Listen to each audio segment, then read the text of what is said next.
This is nasty legislation.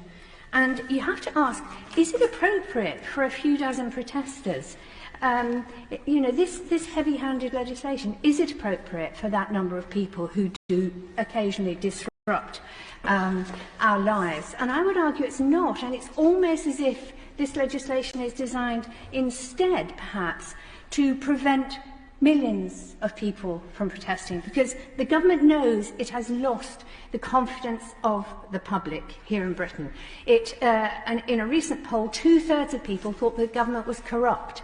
Now that sort of suggests that any legislation this government tries to bring in is possibly not very well designed for the majority of people here in Britain.